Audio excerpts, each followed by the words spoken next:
Hello and welcome, everyone. I'm Tom Bowley, Chief Market Strategist at earningsbeats.com, and this is Trading Places Live. It's Tuesday, November, excuse me. It's Tuesday, November 23rd, 2021, and I'm pre-recording this Trading Places Live for later this morning. Currently, we have futures which are up on the Dow, just a few points. We still have a couple hours to go before the market opens. But Dow futures up just a couple points. The S&P, though, down 5. NASDAQ down 53. So that turn away from growth stocks that we saw yesterday and back toward more value-oriented stocks, that seems to be continuing here in pre-market. That's something maybe to continue to watch as we move throughout the rest of this week and into the holidays. But for now, definitely market seems to be a little shy of the growth stocks, which have had a pretty good run of late. So not too surprising to see a little movement back away from those stocks. Let's go through today's agenda. So I'm going to start off with the daily market recap. Then we'll get into talking technically. Break it down. I'm going to take a look at the Dow stocks for you. Earnings spotlight, and then the 3 you must see. We'll wrap up with that. Before we get into any of that, though, let me take you over to earningsbeats.com. For those of you who are new, you can check our service out by simply clicking on this no-cost trial. Great time to do it because we do have a fall special that's running right now, and that runs through this Saturday at midnight. So if you come in, check our service out for a few days, you like it, you'll be able to sign up for an extended period of time at our best deal of the year. If you click on that fall special, you'll see that we give our members and new folks an opportunity to extend and save a lot of money. So you got 1 year, 2 year, 3 year plans. 3 years the best. You get an actual extra year. If you sign up for 3 years, you'll get a 4th year free. And on a monthly basis, you can see that rate goes down pretty nicely over the course of these years, depending on how long you want to go out. And the average monthly savings is what, you see these percentages up here. That's your average monthly savings compared to our normal monthly rate of $147 a month. So I think it's a great deal. Members have asked in the past for us to extend, and give them an opportunity to extend longer and save more. And so that's what we've done with this special. So be sure to check that out. Also, if you are new, went a little bit too far. If you are new to Earnings Beats, you can go down here and check out this free Earnings Beats Digest newsletter that we offer. It's published 3 times a week, Mondays, Wednesdays, and Friday mornings. Normally focuses on relative strength, earnings, gaps, candlesticks, things that are really important to us. So we talk about PPOs, momentum, that sort of thing. Anyhow, this is a free newsletter, no credit card required. You can unsubscribe at any time. All you need to do is put in your name, email address, hit that subscribe button, and you get things going. All right, let's move on into the daily market recap. Let's take a look at what happened on Monday. It was not very good action, to be honest. We did finish up on the Dow Jones by 17 points, but we were up a lot higher intraday. We were actually back through the 20-day moving average. So we gave back close to 300 points off of the intraday high. Not a very strong close at all. The S&P 500 went up, put in a false breakout. You can see that long tail to the upside, and then reversed, came back down, closed below 4,700. Negative divergence in play with a failed breakout. That is not a good look. Same thing for the NASDAQ. All-time high, but selling almost all day long. So you had a higher high, you had the lower PPO, negative divergence, reversing candles. It just seems like the market's set up here in the near term for some selling. We are just into the early part of the week following options expiration. This wouldn't be an unusual time to see the market take a bit of a hit. So I'd just be a little careful here in the near term. Mid caps did finish up 4, small caps finished up 9, but they too both finished well off their earlier highs. Energy was the leader, but it also came down quite a bit after being up much, much higher. I know at one point I saw it was up like 3.25%, 3.5%. Finished up 1.77%. Still the best performing sector, but it just seems like it's still in this rolling over mode. I'd be a little careful. Financials, with yields moving back up again, did well, but they too came off their earlier high. Still, I think this is a group that's set up pretty nicely after recently pulling back last 3 or 4 weeks. Seems like this 39 area is an area that's more likely to hold.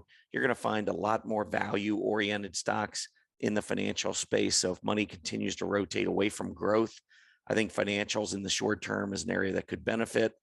Consumer staples, along with all the other defensive groups, anytime the market sells off or shows signs of potentially selling off, this is going to be a favored group. So consumer staples on Monday did move up about 0.8%, had a strong day, trying to stay above that 20-day moving average. Communication services, though, this was a big down day for the stock. I really was looking at 79 to hold. We actually closed down at 78.72. And after failing at the 50-day moving average, this thing's rolling over. Look at the PPO rolling over at the center line. Not a good look.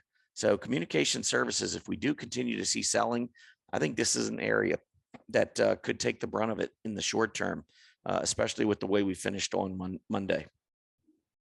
Technology, also with that long tail to the upside, I think this could mark a short-term top for technology and for a couple of the areas in the market. And when I say short-term top, it's very unusual for the stock market to do poorly during the holidays. We have a little stint historically in the beginning part of December, I think starting around the 5th through maybe the 15th, where historically we may struggle a little bit. But outside of that, from now through the end of the year, we're pretty much on a bullish seasonal signal. So we'll see how long this holds. But I do think anytime you get a big volume move to the upside and then reverse off of it, especially with some negative divergences, I don't think the technology PPO is that bad. Certainly not as bad as the NASDAQ or the S&P 500. But we do have some issues here with that reversing candle. And we're just overbought. I mean, this, let's keep in mind how far many of these areas of the market have run, especially these growth stocks. So don't be surprised to see some profit taking. 20-day moving average would be one area I certainly would be looking at. And with the major indices with these negative divergences, if you don't hold the 20, then I think that brings the 50-day into play. So got some things to watch on the downside. And I wrote an article last week with a little bearish about the market in the near term. Maybe we're just now starting to see some of that from those signals. But short term, be a little cautious. I'm still very, very bullish as we go forward. All right, 10-year Treasury yield. First, let's get into the economic news. Only one report out later this morning. That's November PMI composite. Expectations there, 57.8. We did see that yield jump almost 9 basis points yesterday. That certainly is what helped to fuel the financials. You can see the financials on a relative basis making a nice move back up. Also, industrials turned up on a relative basis, which is not unusual when you see the yield moving up. So if the yield were to make a break, maybe back up into the, 170, 175 area, that would be short-term good news for financials and industrials. And this morning, the 10-year Treasury yield is up 3 basis points to 1.66%. So it looks like we're making a run back for 170, possibly even 175. If we break above 175, it's going to be very interesting to see how the stock market reacts, because I can tell you that the headlines, if the yields start to move up, going to be to get out of growth stocks. And perhaps we'll see some of that, especially after the huge run we've just made. But longer term, I just don't see it. I still believe growth stocks are the place to be, but you can't get away from the volatility. There's definitely going to be volatile action there for sure. But I'd watch 175. I think as long as we stay below 175, I think the selling will be contained. If we go above 175, that's where I think we could see technology and some of those higher growth areas getting hit harder. We'll have to kind of watch this, see how it all evolves. All right. So tomorrow, we do have a large number of economic reports coming out right before the Thanksgiving holiday. Tomorrow morning, we're going to have durable goods, GDP, initial jobless claims, new home sales, personal income and spending, consumer sentiment, and then we'll get the FOMC minutes in the afternoon. So a lot going to be going on tomorrow as we head into the holiday weekend. Typically, the Friday after holiday, which is a shortened day, will be closing at 1 p.m. on Friday. Of course, the market closed on Thursday for the Thanksgiving holiday. But on Friday, we tend to see bullish action. But if we go into the holiday bearish, There's no telling what might happen.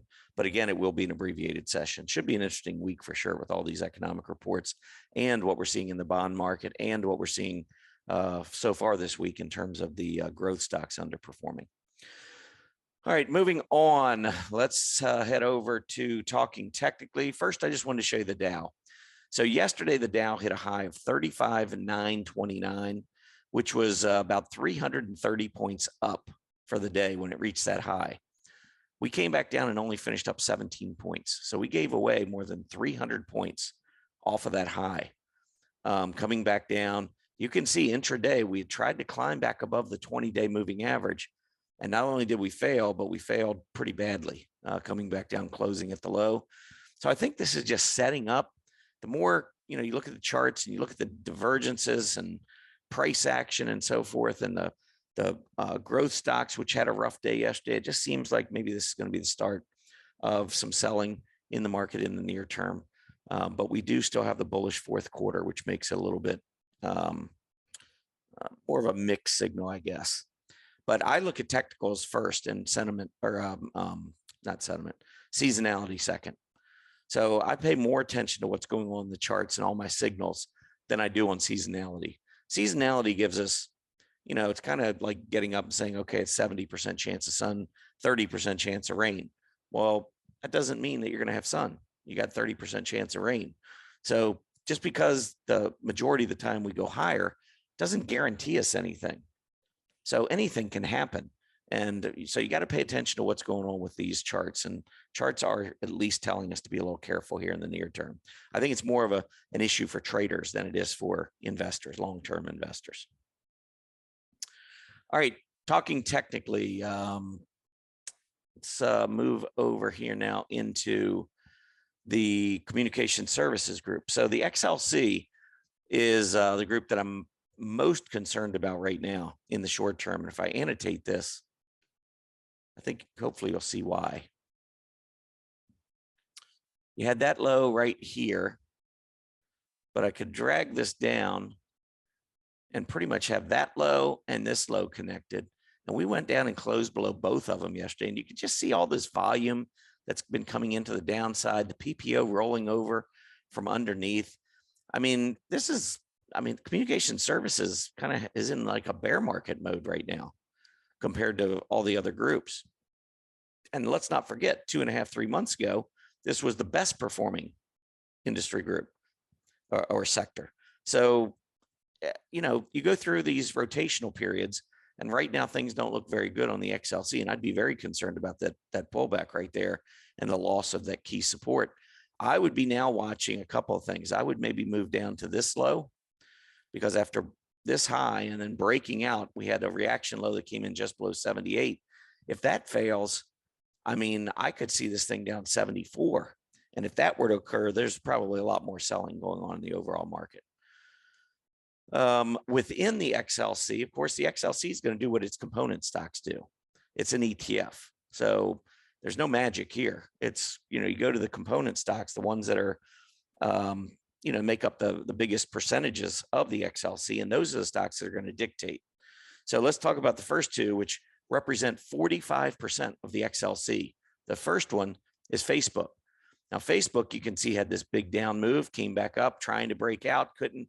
Yesterday had a reversing candle after falsely breaking out. If this moves back down below about 336, I think it's going to start to put a lot of pressure on the XLC. And this is 23% of the ETF. So if you're wondering what the XLC might do, you want to keep an eye on Facebook. Facebook's a big part of it. Another big part of it is Google. So Google is roughly about 22% of the XLC.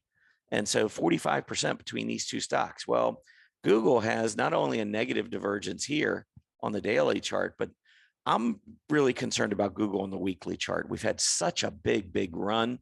And look at the weekly PPO. This looks really bad to me.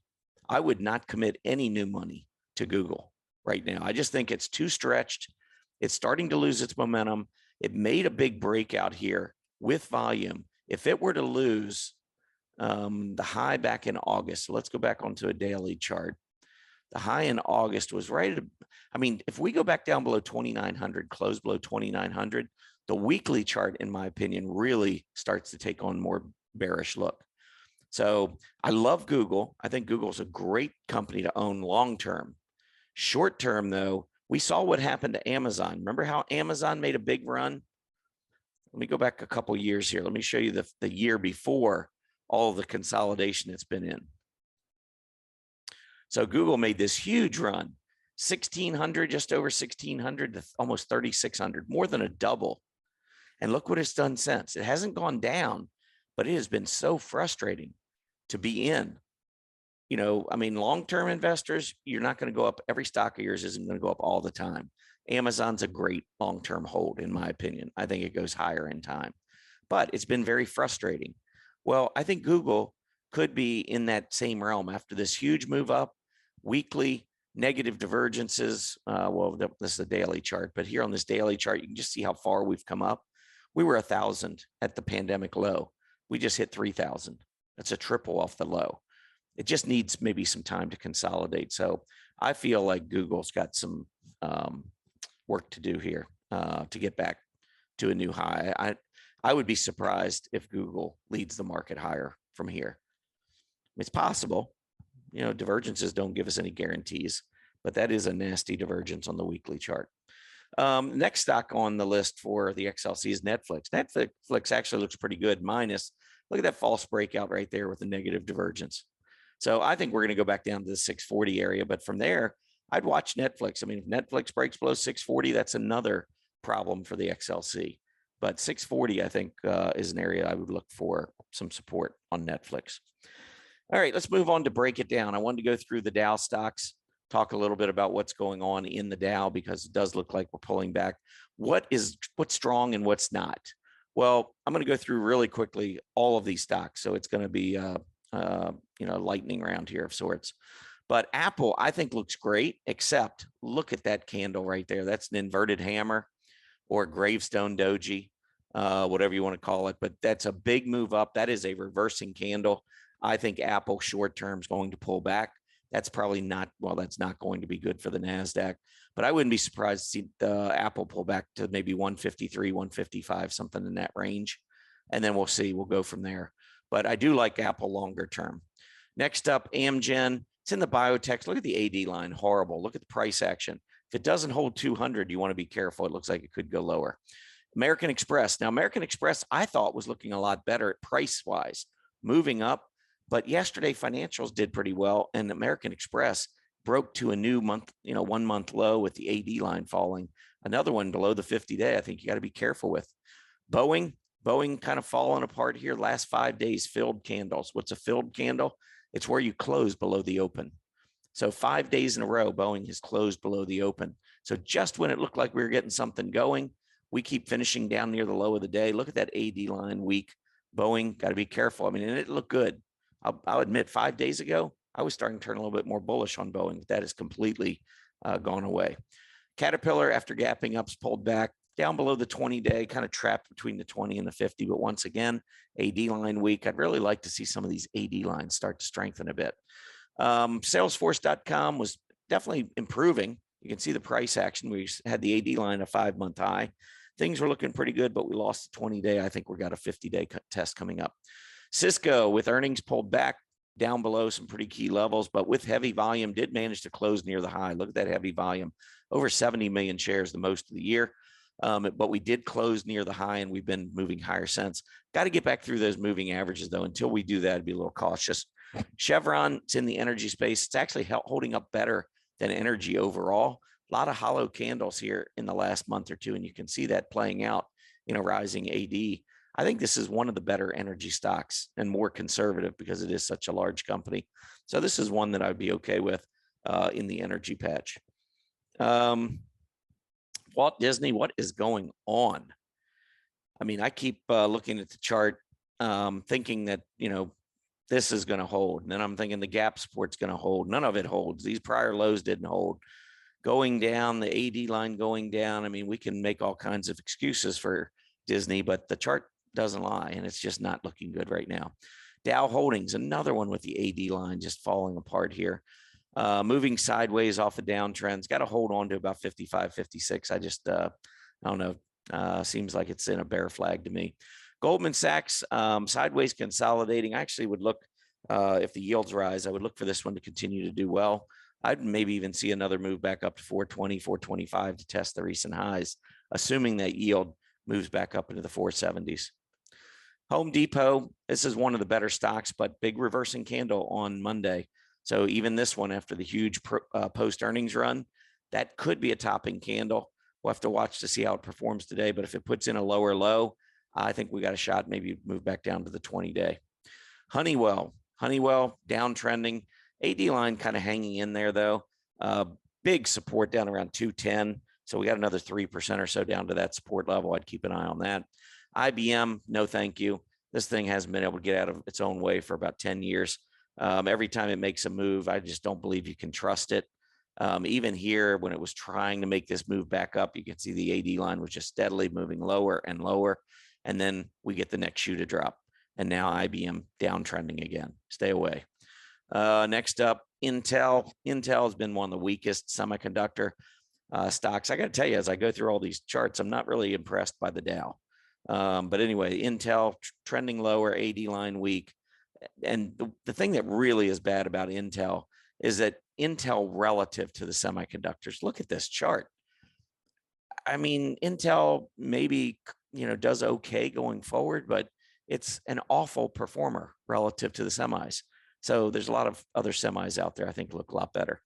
Johnson & Johnson, you can see that black candle there, failed breakout, coming back down. I would watch the recent support level around 156, 156.5.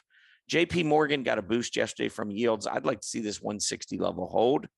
If it doesn't, then I think you're going to see a lot more selling pressure on JP Morgan. I think this one, like Goldman Sachs, can benefit from rising treasury yields. So watch that. But if we do get a rising yield, then we should have a breakout. I would expect a breakout back up above that 20-day. All right, moving on. Next up, we got Coca-Cola. Coca-Cola got the triple top in around 57. So breakout's what I look for. To the downside, watch gap support. We gapped up right here with heavy volume back in October. I think that was earnings related. We're in this gap support zone, the 50-day. I think if we close below 54.5, that would be bad news for Coke. But for now, we're above that. And I'd like to see it get back up above the 20. This is one that I think still is looking pretty good, but it's got to get back through that 20-day.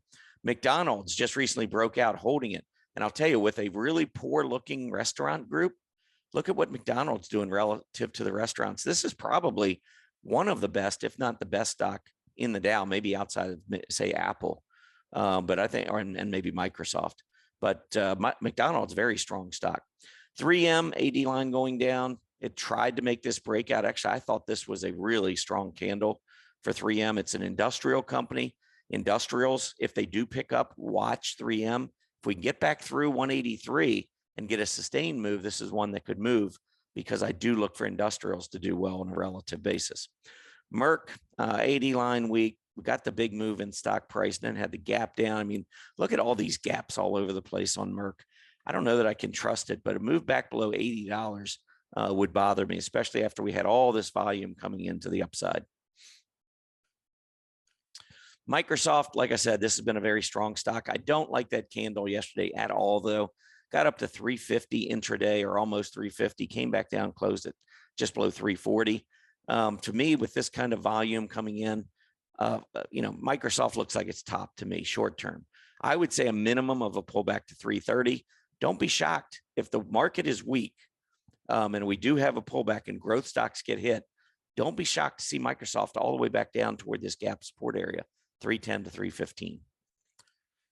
Nike, nice move up, holding the 20-day, turning back up again.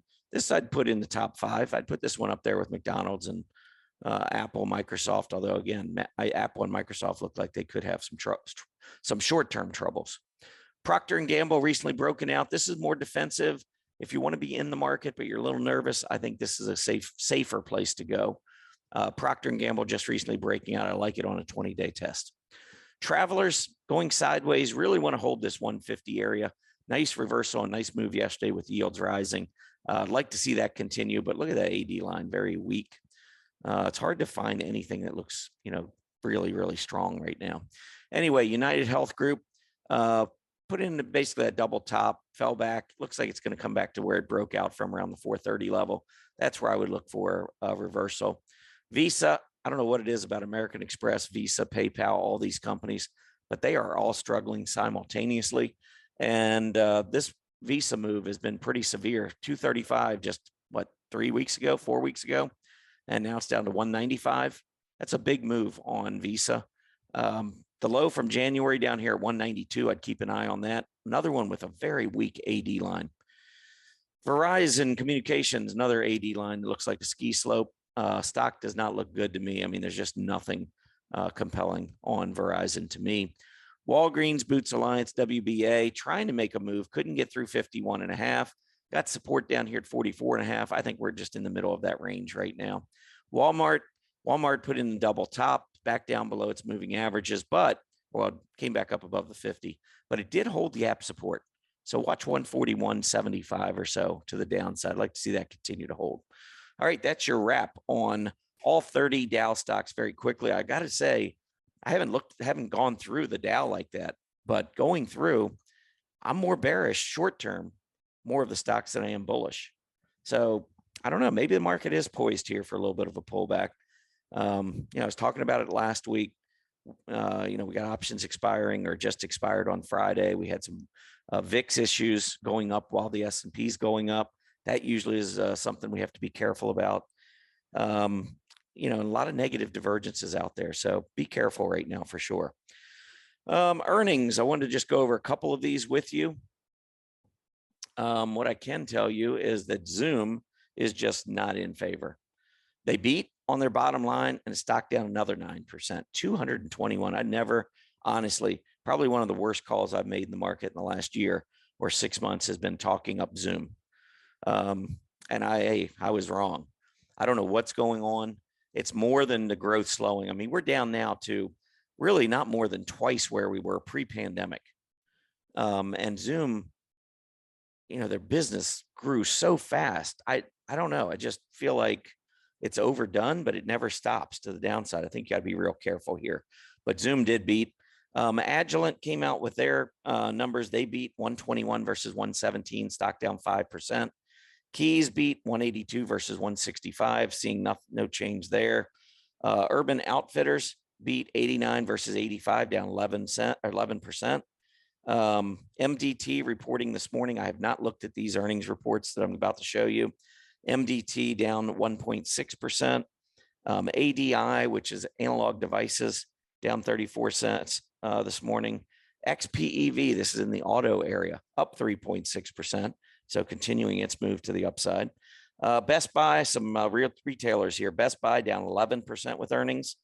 DLTR, Dollar Tree, down 1.5%. This is not a retailer, but Jacobs Engineering down 1.35%. Burlington, what I can tell you is that the companies I talked about earlier from last night all beat earnings estimates. I don't know about this morning, but we are seeing some down moves with earnings. Burlington down 4.56%. Let's wrap this up. Next three will be the last three I do. This will be the three you must see here. SJM, Smucker's up 2.6%. DKS, this is Dick's Sporting Goods. They are down 1.9%. And then Abercrombie and Fitch, roughly flat with their earnings report. So that's it for today. I appreciate you tuning in. Join me tomorrow morning over at Earnings Beats for your next Trading Places Live at 9 a.m. Eastern. Have a great day, everybody. Happy trading. Hey guys, Dave Keller here with StockCharts.com. Thanks so much for watching our video. If you enjoyed it, and we hope you did, hit the like button right below. Also, we have so much new content every day. Consider subscribing to the channel. Just hit the subscribe button in the video or right below. Thanks for watching. Stay safe. Have a fantastic day.